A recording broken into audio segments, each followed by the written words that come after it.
আসসালামু আলাইকুম ওয়া রাহমাতুল্লাহি ওয়া বারাকাতুহু। আলহামদুলিল্লাহ ওয়াসসালাতু ওয়াসসালামু আলা রাসূলিল্লাহ। আজকে সপ্তম পর্ব, পুরুষ ও মহিলার নামাজে পার্থক্য। গতকাল অনুষ্ঠান আমাদের কমপ্লিট হয় নাই, আজকে আমরা কমপ্লিট করার চেষ্টা করছি। আজকে আমরা আপনাদের সামনে কয়েকটি হাদিস পেশ করব, যে হাদিসগুলি মওকুফ, কোনটা মওকুফ, কোনটা মাকতু। হাদিস মওকুফ সম্পর্কে আগে আমরা বলেছি, যা সাহাবী পর্যন্ত। কোন কোন মওকুফ হাদিসের হুকুমটা মারফু। ঠিক অনুরূপভাবে মাকতু হাদিসও দুই ভাগে বিভক্ত। কোন কোন হাদিস হুকমুহু রাফা, মাকতু হলো যা তাবিঈ থেকে তাবিঈ পর্যন্ত। একটা কথা আগে বলে রাখি, যে হাদিসগুলি আমরা পেশ করব এর মধ্যে কোন কোন হাদিস দাঈফ আছে, দাঈফুল ইসনাদ আছে। আমরা আগে স্বীকার করছি কোন কোন হাদিস দাঈফুল ইসনাদ আছে, কিন্তু ইলমুল হাদিসের উসুল আছে। যদি একাধিক সনদ, ইযা তাআদ্দাদাত আত-তুরুক, যদি সনদ একাধিক হয়ে যায়, তাহলে একাধিক সনদে বর্ণিত দাঈফ হাদিস কবি হয়ে যায়। আমরা আজকে সনদ নিয়ে আলোচনা না করে শুধু হাদিসগুলি আপনাদের সামনে পেশ করব, কোনটা মওকুফ, কোনটা মাকতু। মুসান্নাফ ইবনে আবি শাইবা থেকে প্রথম অধ্যায় ইমাম ইবনে আবি শাইবা অধ্যায় করেছেন, ফিল মারআতি ইযা ইফতাতাহাত আস-সালাহ ইলা আইনা তারফাউ ইয়াদাইহা। মহিলা যখন নামাজ শুরু করবেন তখন তাকবীরাতুত তাহরিমার সময় দুই হাত কতটুকু তুলবেন। হাদিস নম্বর 1, হাদিস মওকুফ আন আবদি রাব্বিহি ইবনে যাইতুন ক্বালা, একজন বলেন, রাআইতু উম্মাদ দারদা, আমি উম্মাদ দারদাকে দেখেছি, তারফাউ কাফাইহা হাযওয়া মানকিবাইহা, তার হাত দুই হাত এইভাবে কাঁধ পর্যন্ত তুলেছেন, হিনা তাফতাতিহুস সালাহ, নামাজ শুরু করবার সময়। আর যখন ইমাম বলেছেন সামি আল্লাহু লিমান হামিদা, তিনি দুই হাত তুলে বলেছেন আল্লাহুম্মা রাব্বানা লাকাল হামদ। হাদিস নাম্বার 2, হাদিস মাকতু। अगेन এটা সামি'তু আতা রাহমাতুল্লাহ, আতা ইবনে রাবাহ, আতা রাহমাতুল্লাহ আলাইহিকে প্রশ্ন করা হয়েছিল, মহিলা নামাজে হাত কতটুকু তুলবে? ক্বালা হাযওয়া সাদিয়াইহা, বুক পর্যন্ত, মহিলাদের বুক পর্যন্ত তুলবেন, কাঁধ না, বুক পর্যন্ত, নিচে স্তন পর্যন্ত। হাদিস নাম্বার 3, عن الأوزاعي عن الزهري، إمام الزهري قال ترفع يديها حذو منكبيها، দুই হাত তুলবেন কাঁধ পর্যন্ত। হাদিস নাম্বার 4, عن حماد أنه كان يقول في المرأة إذا استفتحت الصلاة ترفع يديها إلى ثدييها। হাম্মাদ রহমতুল্লাহ আলাইহি বলেছেন, মহিলা যখন নামাজ শুরু করবেন তখন দুই হাত এই বুক পর্যন্ত তুলবেন। হাদিস নাম্বার 5, عن ابن جريج قال قلت لعطاء تشير المرأة بيديها بالتكبير كالرجل। আতা ইবনে রাবাহকে প্রশ্ন করা হয়েছিল, আতাকে প্রশ্ন করা হয়েছিল, মহিলাকে দুই হাত দিয়ে ইশারা করবে, মানে রফল ইয়াদাইন করবে পুরুষের মতো? তখন তিনি বললেন যে না, পুরুষের মতো না, দুই হাত। ওয়া আশারা ফাখাফাদা ইয়াদাইহি জিদ্দান ওয়া জামাআহুমা ইলাইহি জিদ্দান, এভাবে হাত একেবারে নিচে নামিয়ে জমা করে, ফাখাফাদা ইয়াদাইহি জিদ্দান ওয়া জামাআহুমা ইলাইহি জিদ্দান, একেবারে বুকের সাথে লাগিয়ে হাত নিচু করে জমা করে দেখাইলেন, এভাবে রফল ইয়াদাইন করবে। وقال إن للمرأة هيئة ليست للرجال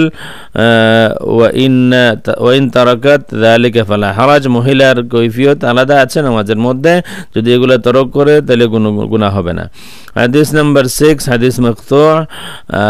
قال رأيت حفصة بنت سيرين, হাফসা বিনতে সিরিনকে আমি দেখেছি, কাব্বারাত ফিস সালাতি, নামাজে তিনি তাকবীর দিয়েছেন, ওয়া আউমাআত হাযওয়া সাদিয়াইহা, আর ইশারা করেছেন, হাত তুলেছেন এই বুক পর্যন্ত, কাঁধ পর্যন্ত না, বুক পর্যন্ত। ওয়া ওয়াসাফা ইয়াহইয়া ফারাফা ইয়াদাইহি জামিআন, আর ইয়াহইয়া তিনি এটাকে দেখিয়ে দিয়েছেন, হাত তুলে একেবারে এতটুকু, আমি যেভাবে দেখাচ্ছি এতটুকু হাত তুলে, একেবারে কাঁধ পর্যন্ত না, এতটুকু নিচ পর্যন্ত হাত তুলে রফুল ইয়াদাইন করবেন তাকবীরাতুত তাহরিমের সময়। এরপরের হাদিসগুলো, এখানে 6টা হাদিস আছে, এগুলি হচ্ছে আল মারআতু কাইফা তাকুনু ফি সুজুদিহা, এটা ইমাম ইবনে আবি শাইবা ওনার বাব, এই নামে বাব, আল মারআতু কাইফা তাকুনু ফি সুজুদিহা, মহিলা সিজদায় কেমন করে সিজদা দিবেন। প্রথম হাদিসটা হাদিস মাওকুফ আন আলী ইবনে আবি তালিব ক্বালা ইযা সাজাদাত আল মারআতু ফালতাহতাফিজ ওয়ালতাদুম্মা ফাখিযাইহা যখন মহিলা সেজদা দিবেন তখন তিনি ইহতিফাজ করবেন, অর্থাৎ পা দুইটা ডান দিকে করে দিবেন। ওয়াল তাদুম্মা ফাখিদাইহা, আর দুই উরু দুই জানুকে এক করে একটার সাথে একটা মিলাইয়া এরপরে সেজদা দিবেন। ফাল তাহতাফিজ ওয়াল তাদুম্মা ফাখিদাইহা, দুই উরু জমা করে যেভাবে অন্য বর্ণনা আছে এবং পেটের সাথে লাগাইয়া মাটির সাথে মিশে সেজদা দিবেন। এটা হাদিস মওকুফ আলী ইবনে আবি তালিব রাদিয়াল্লাহু তাআলা আনহু থেকে।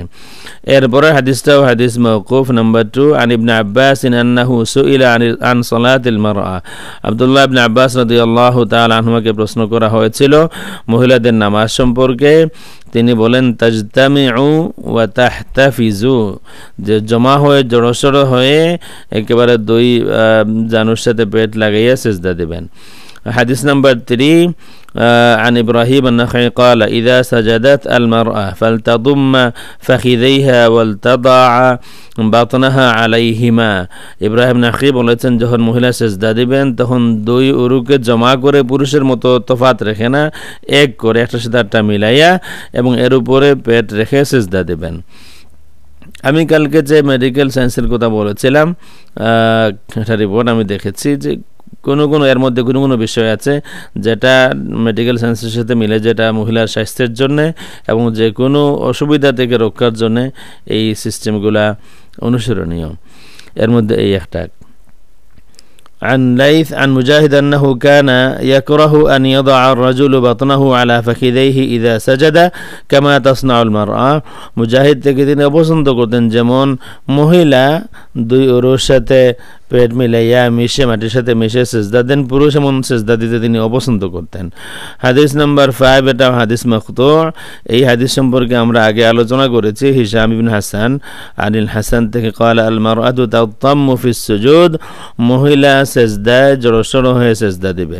হাদিস নাম্বার 6 হাদিস মাকতু عن منصور عن إبراهيم قال إذا سجدت المرأة, ইব্রাহিম নাখি বলেছেন যখন মহিলা সেজদা দিবেন ফাল তালজাক বাতনাহা বিফাখিদাইহা, তখন সে তার পেটটাকে দুই উরুর সাথে মিলাইয়া রাখবেন। ওয়ালা তারফাউ আজিজাতাহা, এবং কোমরকে তুলবেন না পুরুষের মতো। ওয়ালা তুজাফি কামা ইউজাফির রাজুল, এবং পুরুষ যেভাবে বুকের নিচে জায়গা খালি রাখেন খোলামেলা যেভাবে নামাজ পড়েন মহিলা ওইভাবে নামাজ পড়বেন না। এইগুলো 6টা হাদিস। এখন আমাদের সামনে আরো 11টা হাদিস এখানে আছে। ফিল মারআতি কাইফা তাজলিসু ফিস সালাহ, মহিলা বসবেন কিভাবে তাশাহুদে, এই সবগুলি বর্ণনা এখানে আছে। এবং আগে বলেছি যে যত পদ্ধতি বসার কথা আছে সবগুলোর দলিল আছে এবং এটাই প্রমাণ যে মহিলাদের বসার ব্যাপারে এতগুলি বর্ণনা আছে, তার মানে হলো যে তাবেঈনদের সময় সাহাবায়ে কেরামের সময়ও এগুলি ছিল। عن إبراهيم عن خالد بن اللجلاج قال كنا النساء يؤمرن أن يتربعن إذا جلسنا في الصلاة, মহিলাদেরকে হুকুম করা হতো তারা তারাব্বু পজিশনে নামাজে বসবেন তাশাহুদে। ওয়ালা ইয়াজলিসনা জুলুসার রিজাল, তারা পুরুষের মতো করে বসবেন না। আলা আওরাকিহিন্না, পুরুষের মতো করে যেন না বসেন, পুরুষ যেভাবে বসেন তাদের নলার উপরে। ইয়াত্তাকি যালিকা আলাল মারআতি মাখাফাতা আন ইয়াকুনা মিনহা শাই, মহিলাদের কোনো যদি পুরুষের মতো করে বসেন মহিলাদের ওই বসার কারণে কোনো অসুবিধা হওয়ার সম্ভাবনা আছে যদি, এবং এটাও মেডিকেল সায়েন্সের একটা কথা, যদি পুরুষের মতো করে মহিলা বসেন আমরা যেমন করে বসি তাহলে কোনো অসুবিধা হওয়ার সম্ভাবনা আছে, এর থেকে রক্ষার জন্য ইয়াত্তাকি যালিকা আলাল মারআ মাখাফাতা আন ইয়াকুনা মিনহা শাই। حديث نمبر 2 এটা حديث مقطوع عن نافع أن صفية كانت تصلي وهي متربعة, সাফিয়া তিনি নামাজ পড়তেন এবং তাশাহুদে বসতেন তারাব্বুর পজিশনে। হাদিস নাম্বার 3 এটা হাদিস মাওকুফ عن مكحول أن أم الدرداء كانت تجلس في الصلاة كجلسة الرجل, যে এই উম্মে দারদা মাকহুল বর্ণনা করতেছেন যে উম্মে দারদা নামাজে পুরুষের মতো করে বসতেন। হাদিস নাম এটা হাদিস মাকতু হবে, এটা বলে মাওকুফ লেখা হচ্ছে। হাদিস মাকতু। নাম্বার 3 হাদিস এটাও মাকতু হবে। নাম্বার 4 হাদিস মাকতু अगेन عن نافع قال تربع অর্থাৎ তারাব্বু পজিশনে বসবেন মহিলারা। হাদিস নাম্বার 5 এটাও হাদিস মাকতু। عن قتادة قال تجلس كما ترى أنه أيسر। قتادة বলেছেন মহিলা যেমন করে বসতে তার জন্য ইজি হয় ঠিক তেমন করে বসবেন। حديث نمبر 6 এটাও হাদিস মাকতু। عن إبراهيم النخعي قال تقعد المرأة في الصلاة كما يقعد الرجل। মহিলা তাশাহুদে বৈঠকে বসবেন যেমন পুরুষ বসেন। نمبر 7 এটাও হাদিস মাকতু। নাফি' থেকে قال كنا نساء ابن عمر يتربعن في الصلاة। ইবনে উমর রাদিয়াল্লাহু তাআলা আনহুমা ওনার ঘরের মহিলারা তারাব্বু হালতে বসতেন, আনলাইক পুরুষ যেভাবে বসেন এভাবে না। حديث نمبر 8 এটাও হাদিস মাকতু। عن شعبة থেকে قال سألت حمادا। হাম্মাদকে প্রশ্ন করা হয়েছিল মহিলাদের বসার ব্যাপারে, তিনি বললেন তাকউদু কাইফা শাআত, বসবে মহিলা যেমন তার ইচ্ছা, যেমন করে তিনি বসতে ভালো মনে করেন তার জন্য। হাদিস নাম্বার 9 এটাও হাদিস মাকতু। قلت لعطاء أتجلس المرأة في مسنى على شقها الأيسر قال نعم। মহিলা কি মধ্যবর্তী বৈঠকে বাম পাশে একটু বাম পাশে হয়ে বসবে কিনা, যেমন আমাদের মহিলারা বসেন? বলেন হ্যাঁ। কুলতু হুয়া আহাব্বু ইলাইকা মিনাল আইমান, আপনার কাছে কি এটা ডান দিকে বসার থেকে পছন্দনীয়? বলেন হ্যাঁ। তাজতামিউ জালিসাতান মাস্তাতাআত, যতটুকু সম্ভব মহিলা জড়সড় হয়ে বসবেন। কুলতু তাজলিসু জুলুসার রাজুলি ফি মাসনা আও তুখরিজু রিজলাহা আল ইউসরা মিন তাহতি ইলিয়াতিহা।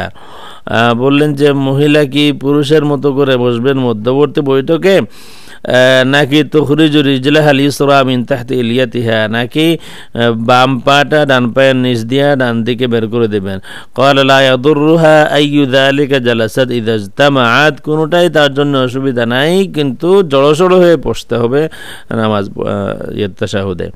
হাদিস নাম্বার 10 এটাও হাদিস মাকতু। عن إبراهيم النخعي قال تجلس المرأة من جانب في الصلاة, মহিলা এক পাশে বসবে। حديث نمبر 11 এটাও হাদিস মাকতু। عن جابر عن عامر قال تجلس المرأة في الصلاة كما تيسر, মহিলা নামাজে বসবেন যেমন তার জন্য ইজি হয়। হাদিস মাকতু, আমরা হাদিস মাকতুর পরিচয় আগে দিয়েছি। হাদিস মাকতু হলো মা নুসিবা আও উসনিদা ইলা তাবিঈ আও তাবিঈ তাবিঈ ফামান দুনাহু মিন কওলিন আও ফি'লিন। প্রধানত হাদিস মাকতু হচ্ছে যা নিসবত করা হয় বা ইসনাদ করা হয় তাবিঈর প্রতি অথবা তাবউত তাবিঈর প্রতি, কোনো কওল বা কোনো ফাইল। হাদিসে মাকতু দুই ভাগে বিভক্ত। একটা হলো আল হাদিসুল মাকতু লাফজান আল মারফুউ হুকমান, লফজের দিক থেকে এটা হাদিস মাকতু তাবিঈ পর্যন্ত, কিন্তু হুকুমের দিক থেকে এটা মারফুউ। وهو الحديث المقطوع الذي اختفت به قرينة تدل على رفعه إلى النبي صلى الله عليه وسلم। তা ওই সমস্ত হাদিস যা আল্লাহর রাসূল সাল্লাল্লাহু আলাইহি ওয়াসাল্লাম পর্যন্ত পৌঁছার যে করিনাগুলি আছে, করিনা গোপন হয়ে গিয়েছে, আছে মনে হচ্ছে কিন্তু এই লফজের মধ্যে করিনা নাই। 2 নম্বর আল হাদিসুল মাকতু লাফজান ওয়া হুকমান, হাদিসে মাকতু লফজের দিক থেকে মাকতু, হুকুমের দিক থেকে মাকতু। হুয়াল হাদিসুল মুদাফু ইলা তাবিঈ কওলান লাহু আও ফি'লান ওয়া খালা মিন কারিনাতিন তাদুল্লু আলা রাফ'iহি ইলা নবী সাল্লাল্লাহু আলাইহি ওয়াসাল্লাম।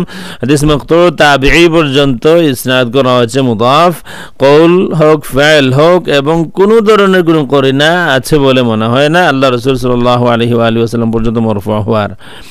এই হাদিসের হুকুম কি? উলামায়ে কেরামের ইখতিলাফ আছে এই বিষয়ে, আইম্মায়ে কেরামের ইখতিলাফ আছে হাদিসে মাকতু। এটা প্রথমত ইখতিলাফ হাদিসে মাকতু হাদিস কি না। ইমাম সাখাওয়ী রাহমাতুল্লাহি আলাইহি বলেছেন না হাদিসে মাকতু হাদিস এবং হাদিসে মাওকুফ হাদিস। এখন এরপরে ইখতিলাফ হলো হাদিসে মাকতু হুজ্জত কিনা, দলিল কিনা, সে বিষয়ে ইখতিলাফ আছে। কিন্তু আমরা যাদেরকে আমরা ফেস করছি লামাযহাবী যারা আমাদের দেশের, তারা অলরেডি উম্মে দারদা তাবিঈ ওনার থেকে দলিল দিয়েছেন। সুতরাং এখানে আমরা যে হাদিসগুলি বললাম, এখানে অনেকগুলি তাবিঈ থেকে উম্মে দারদা তাবিঈকে যদি দলিল মানা যায়, তাহলে আর তাবিঈনদেরকে দলিল কেন মানা যাবে না? আবু হানিফা তো তাবিঈ, তাকে দলিল কেন মানা যাবে না? এই কারণে যদি তাদের হায়া থাকে তাইলে আর কোনো দিন এটা বলবেন না যে ইমাম আবু হানিফার কথা দলিল নয়। যদি হায়া থাকে তাদের তাইলে আর বলবেন, আর বেহায়া হলে কি করা যাবে।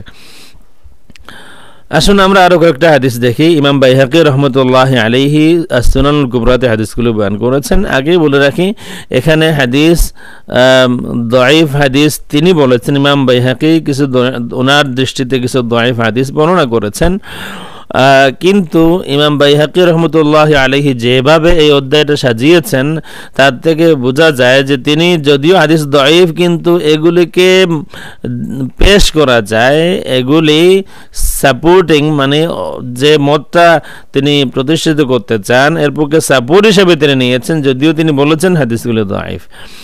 দেখুন বাম পাশে পেজ 314, বাব মা ইউস্তাহাব্বু লিল মারআতি মিন তারকি তাজাফি ফির রুকুই ওয়াস সুজুদ।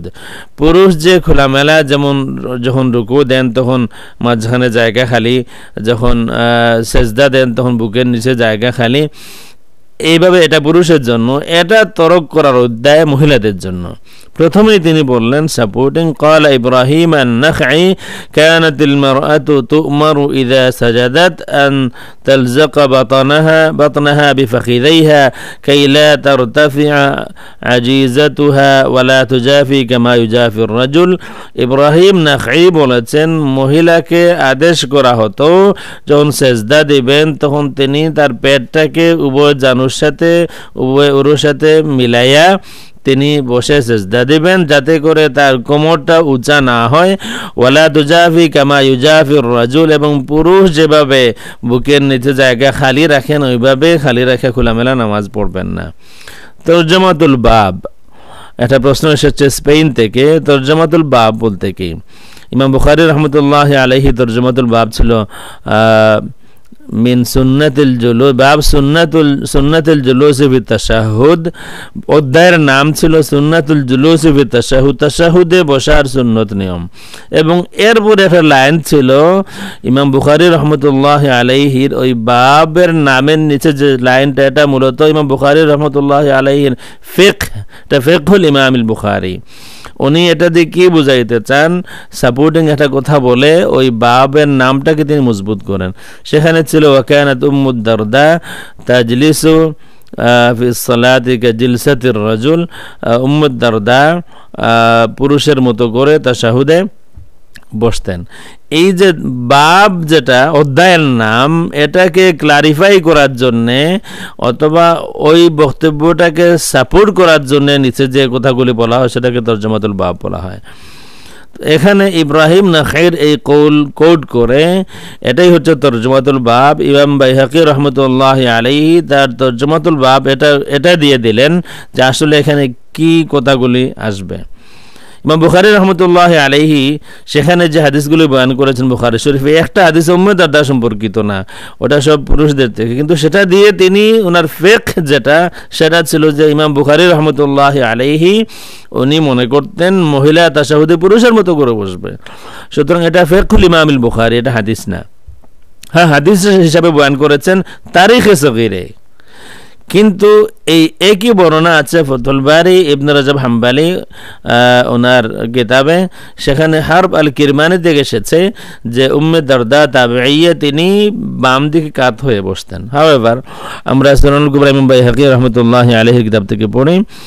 প্রথমটা হলো মাওকুফ হাদিস 3197, যেটা ক্বালা আলী রাদিয়াল্লাহু আনহু, এটা আমরা আগে পড়েছি। ইযা সাজাদাত আল মারআতু ফালতাদুম্মা ফাখিযাইহা, যখন মহিলা সেজদা দিবেন তখন দুই জানু যেন একেবারে জমা করে সেজদা দেন, পুরুষের মতো দুই জানু দুই উরুর মাঝখানে ফাঁক না রাখে, তফাত না রাখে। পরের হাদিসটা এর আগে বলেন ইমাম বাইহাকি, ওয়াকাদ রুইয়া ফীহি হাদিসান দাঈফান লা ইহতাজ্জু বিআমসালিহিমা।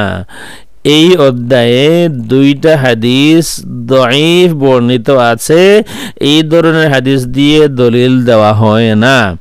ইমাম বাইহাকি রহমতুল্লাহি আলাইহি এই ধরনের হাদিস দিয়ে দলিল দেওয়া হয় না বলার পরেও হাদিসটা দিলেন কেন? যে আগে যে কথাগুলি এসেছে, ইদা যেমন আলী রাদিয়াল্লাহু তাআলা থেকে যেটা এসেছে, ইব্রাহিম নাখীর যে কৌল তরজমাতুল বাবের মধ্যে আছে, ওই কথাগুলির সাথে এটা সাপোর্টিং, যদিও দঈফ কিন্তু ইটসেলফ এইসব হাদিস দিয়ে ওনার ইমাম বাইহাকি রহমতুল্লাহি আলাইহির ফিকহ হলো যে এই হাদিসগুলি দিয়ে শুধু এককভাবে এই হাদিস দিয়ে দলিল দেওয়া যায় না, কিন্তু এখানে দেওয়া যায় এই কারণে যেহেতু এর সাথে সাপোর্টিং আরও আছে, ইব্রাহিম নাখীর কৌল আছে, সেটা মাকতু প্লাস আলী রাদিয়াল্লাহু তাআলা আনহুর মাওকুফ হাদিস আছে, এইসব এর সাথে বলা যায়। এই কারণে ইমাম বাইহাকি রহমতুল্লাহি আলাইহি হাদিসগুলিকে এখানে বয়ান করেছেন।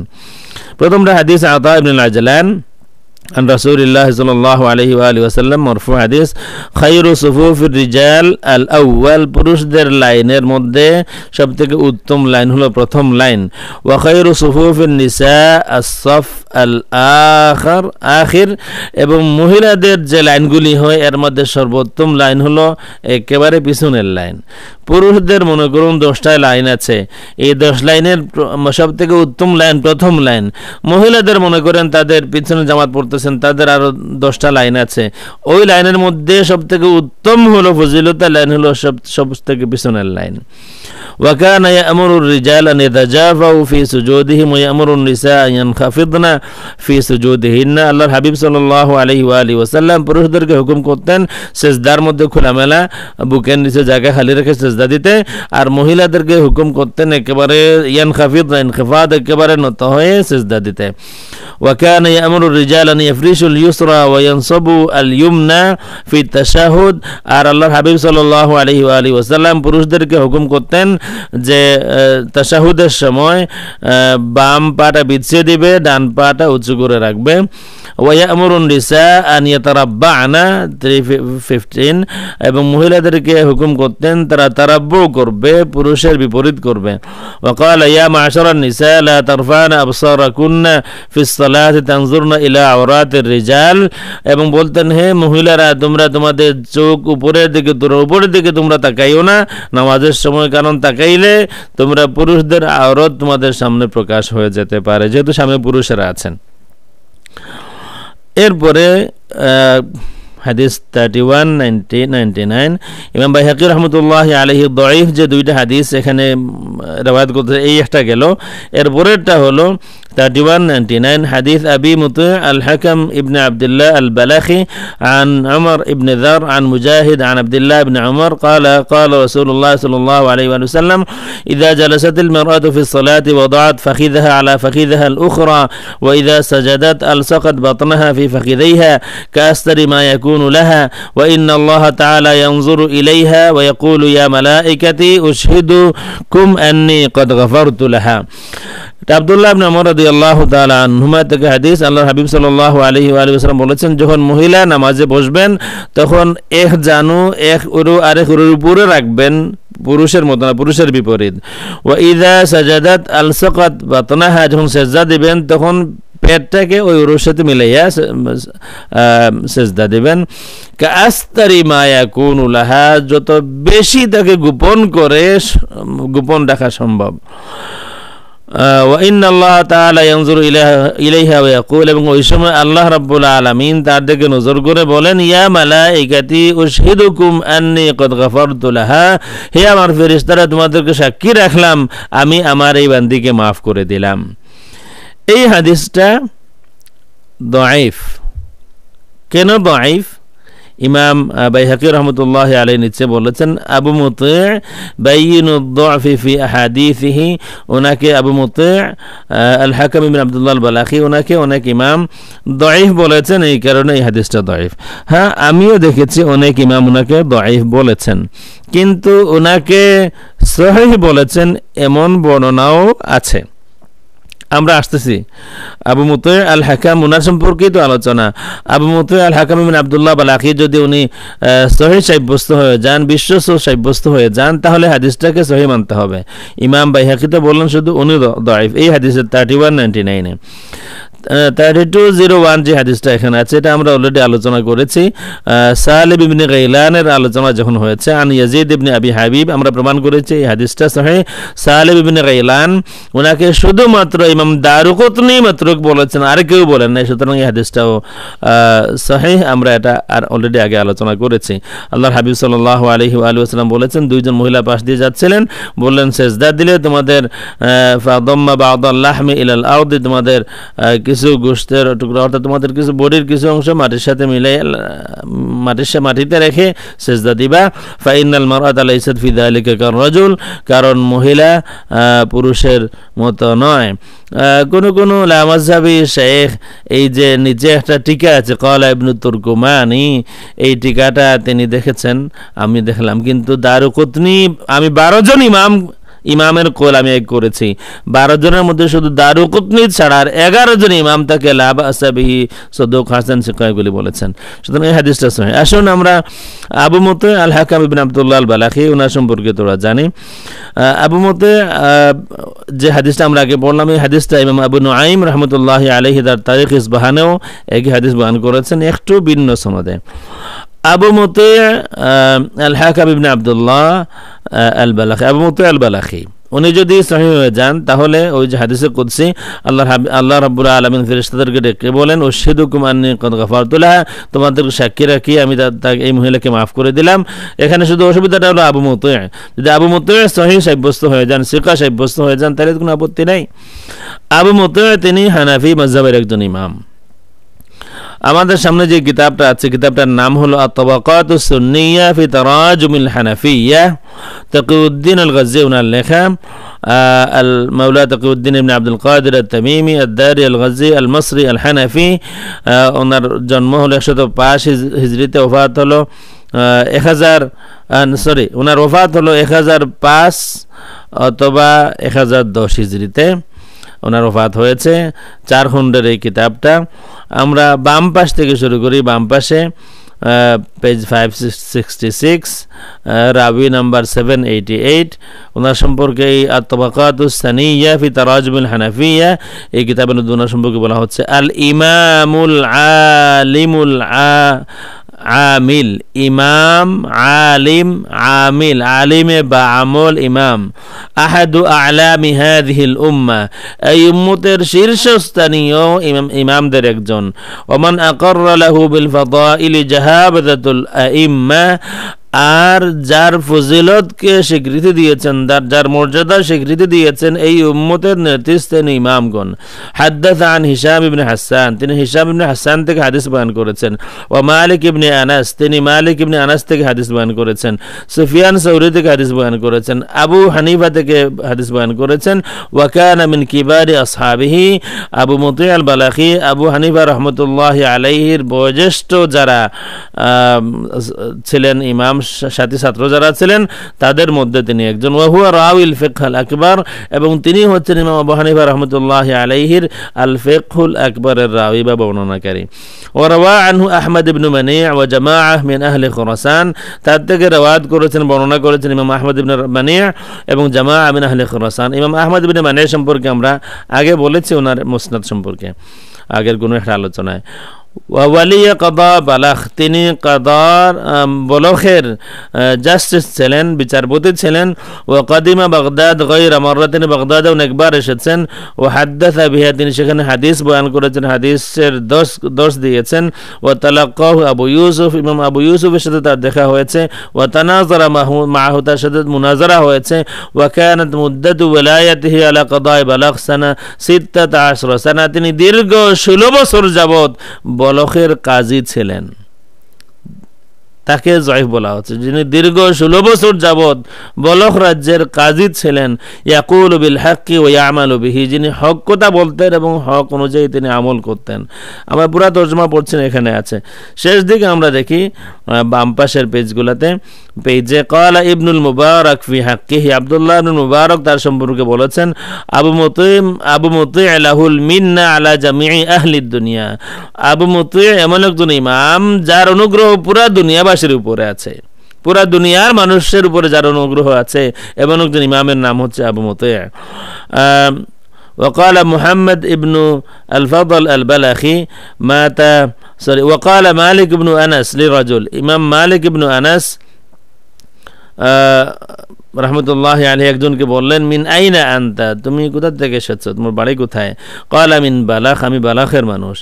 ক্বালা কাদিকুম আবু মুতি', তোমাদের কাদি আবু মুতি' কামা মাকামাল আম্বিয়া, তিনি আম্বিয়ার মাকাম মানে আম্বিয়াদের যে খেদমত, এই পর্যায়ের খেদমত তিনি করে গিয়েছেন। লাম ইউজাদ হা হুনা মুনযু 20 সানা মিসলাহু, ওফাতের পরে মানুষ বলা বলি করেছে যে 20 বছরের মধ্যে এমন কোনো ইমামের আগমন এই বলকে হয় নাই। ইমাম আবু মুতি' মারা যাওয়ার পরে একজন ওনাকে খাবে দেখলেন। রাই ক্বালা বা'দুহুম রাআইতু আবু মুতি' ফিল মানাম ওয়া কাআন্নী কুলতু লাহু, আমি তাকে বললাম মা ফুইলা বিকা, তোমার আপনার সাথে কেমন ব্যবহার করা হয়েছে? ফাসাকানা হাত্তা আলহাহতু আলাইহি, তিনি নীরব হয়ে গেলেন, কোনো উত্তর দিচ্ছেন না। আমি খুব অনুরোধ করলাম, বিনয় করলাম, তখন তিনি বললেন ইন্নাল্লাহ ক্বাদ গাফারা লি ওয়া ফাওকাল মাগফিরা, আল্লাহ রাব্বুল আলামিন আমাকে মাফ করে দিয়েছেন এবং মাগফিরাতের উপরও আরো কিছু দিয়েছেন। সুতরাং ওই হাদিসটা সহিহ হবে। আবু মুতি' আল বালাখি ওনার সম্পর্কে এই শাহাদাত পাওয়ার পরে হাদিসটা যে মহিলারা যখন ওইভাবে নামাজ পড়েন, যেভাবে আল্লাহ হাবিব সাল্লাল্লাহু জড়ো জড়ো হয়ে নিজেকে গোপন করে, আল্লাহ রাব্বুল আলামিন ওই মহিলার দিকে নজর করে বলেন ফেরেশতারা ইয়া মালাইকাতি উশহিদুকুম আন্নী ক্বাদ গাফারতু লাহা, হে আমার ফেরেশতারা তোমরা সাক্ষী থাকো আমি তাকে মাফ করে দিয়েছি। সব কিছুর পরে আমাদের জরুরি কিছু কথা, আপনাদের চয়েস। আমাদের এই আলোচনার শেষ কথা, আপনাদের চয়েসটা এখন কি কি চয়েস আছে। মাযহাবের ইমামদের সম্পর্কে আলোচনা হয়েছে। আশা করি আপনাদের এই বিশ্বাসটা আছে যে এই টিভির সামনে আর বিবির সামনে যারা বসে বক্তব্য দেন, যারা সাহাবী তাবে তফাত করতে পারেন না, যারা তরজমাতুল বাবার হাদিসের তফাত করতে পারেন না, তাবেঈকে উম্মুল মুমিনিন বানায়া দেন, তাবেঈ একজনকে প্রসিদ্ধ মহিলা সাহাবী বানায়, খুব প্রসিদ্ধ বানায়া দেন, এই যারা আছেন আশা করি আপনাদের বিশ্বাস হবে যে এদের থেকে মাযহাবের ইমামদের ইলম কিছুটা বেশি ছিল। আশা করি যে কোনো বিবেকবান মানুষের কাছে এই কথাটা গ্রহণযোগ্য হবে যে এই যারা এখানে বসে ডান বাম করতেছেন এদের থেকে যারা মিম্বরে দাঁড়ায় শুক্রবারে বা বলতেছে যে বা কোনো মাহফিলে বলতেছে এক বালতি গরুর পেশাবের মধ্যে চাদর চুবাইয়া এটা গায়ে দিয়ে নামাজ পড়েন, নামাজ হবে, ফজিলত কি রে এই গরুর পেশাবের। এই মজহব যাদের, এরা কিন্তু কোনো জিনিস বাকি রাখবো না, যত কিছু খাওয়া হালাল সব কিছুর পেশাব গোবর হালাল, তাহলে মুরগের বিষটাও খাইতে হবে এবং এরপরে গরু ছাগল মহিষ এদের সব পেশাব পায়খানা সব হালাল। তো আশা করি সকলের বিশ্বাস হবে যে এই এদের থেকে মাযহাবের ইমাম যারা তাদের ইলম বেশি ছিল। আপনাদের চয়েস দুইটা, একটা হলো কোরআন হাদিস মানার স্বার্থে উম্মতের ইমামদের কোরআন হাদিস ভিত্তিক সিদ্ধান্তকে অনুসরণ করা। চয়েস নাম্বার 2, উম্মতের ইমামদের ইলমের বিচারে নেহায়েত বেইলমা টিবি বিবির লামাযহাবী শায়েখদেরকে অনুসরণ করা। এই দুইটা চয়েস আপনাদের। আমি মনে করি বুদ্ধিমানের উত্তর হবে যে আমি তাকেই অনুসরণ করব যিনি আমাকে কোরআন হাদিসের সঠিক ইলম দিতে পারবেন। সুতরাং উপায় একমাত্র একটাই, উম্মতের ইমামদেরকে অনুসরণের মাধ্যমে আল্লাহ রসুল সাল্লাল্লাহু আলাইহি ওয়া আলিহি ওয়াসাল্লামকে অনুসরণ করা। আবারও বলছে উম্মতের ইমামদেরকে অনুসরণের মাধ্যমে, উম্মতের ইমামদেরকে অনুসরণের মাধ্যমে আল্লাহর রাসূল সাল্লাল্লাহু আলাইহি ওয়া আলিহি ওয়াসাল্লামকে অনুসরণ করা। আপনাদের মধ্যে কেউ যদি এমন থাকেন যে আপনাদের নিজস্ব ইলম আছে কোরআন হাদিস গবেষণা করার, এই পরিমাণ মুজতাহিদের পর্যায়ে আপনি ইমাম আবু হানিফাকেও মানবেন না, আমাকেও মানবেন না, ওই টিভির বিবির হুজুরদেরকেও মানবেন না, আপনি আপনার ইলমে আল্লাহ রাসূল সাল্লাল্লাহু আলাইহি ওয়া আলিহি ওয়াসাল্লামকে অনুসরণ করবেন। আর যদি কাউকে অনুসরণ করতেই হয় তাইলে আমাকেও না, ওই পাটেও না, ডানেও না, বামেও না, সামনেও না, পিছনেও না, 1000 বছর আগে 1200-1300 বছর আগে যেই সব ইমামরা গত হয়েছেন, এই উম্মতের সবাই এক বাক্যে যাদের ইলমের স্বীকৃতি দিয়েছে তাদের কাউকে অনুসরণ করুন, নিরাপদে দিন মানা হবে। আর যদি তা না হয় তাহলে গুমরাহির পথ খুলবে। আল্লাহ রাব্বুল আলামিন এই উম্মতকে হেফাজত করুন। আসসালামু আলাইকুম ওয়া রাহমাতুল্লাহি ওয়া বারাকাতুহু।